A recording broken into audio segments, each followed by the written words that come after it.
అందరికీ నమస్కారం అండి. Welcome back to my channel ఆవిడే శ్యామల. మనీ గురించి ఎన్ని వీడియోస్ చెప్పుకున్నా తక్కువే. ఎందుకంటే ప్రపంచాన్ని నడిపించేదే డబ్బు. ఆ డబ్బు లేకపోతే సొంత మనుషులు నీ ఇంట్లో వాళ్ళకే నువ్వు పరాయివాడివి అవుతావు. అలాంటప్పుడు బయట వాళ్ళెంత? నీ ఇంట్లోనే నీకు విలువ లేనప్పుడు ఎవరు రోడ్డును పోయేవాడు పలకరించలేదు అంటూ బాధపడడం ఎంతవరకు కరెక్ట్? అదన్నీ ఆలోచించుకోకుండా ఇంట్లో నీ పేరెంట్స్, నీ బ్రదర్స్ అండ్ సిస్టర్స్ వీళ్ళందరూ ఎట్లా ఉన్నారు అని చెప్పి దాని గురించి ఆలోచించు. బాధపడితే దాని గురించి బాధపడ. అలా కాకుండా ఎవరో బజార్లో వాళ్ళు పలకరించలేదు అని చెప్పేసి అనుకోవడం అనేది కరెక్ట్ కాదు.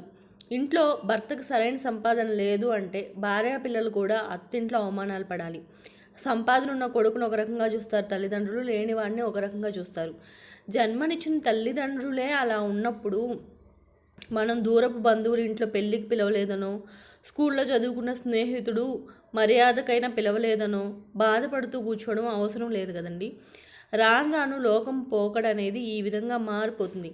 మనం కూడా మారాలి. అలాంటప్పుడు ఒకళ్ళ దగ్గర నుంచి అవన్నీ ఎక్స్పెక్ట్ చేయడము కరెక్ట్ కాదు. అదేవిధంగా ఇన్ని అవమానాలు పడుతూ అక్కడ ఉండటం కూడా కరెక్ట్ కాదు. ఇప్పుడు కొన్ని జాయింట్ ఫ్యామిలీస్ ఉన్నాయి. అక్కడ ఒక్కొక్కరి సంపాదన ఒక్కొక్కలాగుంటే సంపాదన పరంగానే రెస్పెక్ట్ కూడా ఉండిద్ది. అలాంటప్పుడు ఇద్దరి స్టేటస్ ఒకటి కానప్పుడు ఒకే దగ్గర ఉండి మనం ఎంతవరకు బాధపడే కంటే కూడా బయటకు వచ్చి మనం సంపాదించేది రూపాయో 10 రూపాయలో ఉన్న దాంట్లో తృప్తిగా బ్రతకడం కరెక్ట్ అని నా అభిప్రాయం. బట్ ఇది చాలామందికి నచ్చకపోవచ్చు. ఎవరికి తప్పు అనిపించినా ఒప్పు అనిపించినా నేను మాత్రం అంతే అంటానండి. ఒకటి ఫైనాన్షియల్ స్టేటస్లు విడివిడిగా వేరువేరుగా ఉన్నప్పుడు మనం కూడా దూరంగా ఉండడమే బెటరు. ఒకే దగ్గర ఉండి మనకు రెస్పెక్ట్ దొరకట్లేదని ఇంకేదన్నా సరే బాధపడుతూ ఉండే కంటే కూడా మనం విడిగా ఉండడం బెటరు.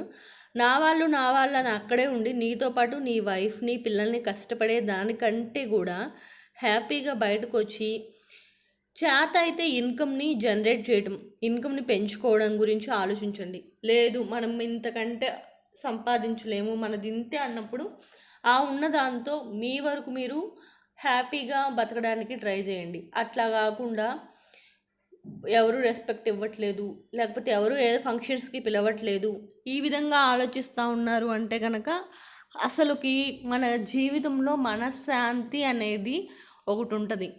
దాన్ని కోల్పోతాం. ఎప్పుడైనా మనకి సంపాదన ఉన్నా లేకపోయినా ముందు మనిషి అనేవాడు ప్రశాంతంగా ఉండాలి. మనకుండే లైఫ్ స్పాన్ చాలా చాలా తక్కువగా ఉంటుంది.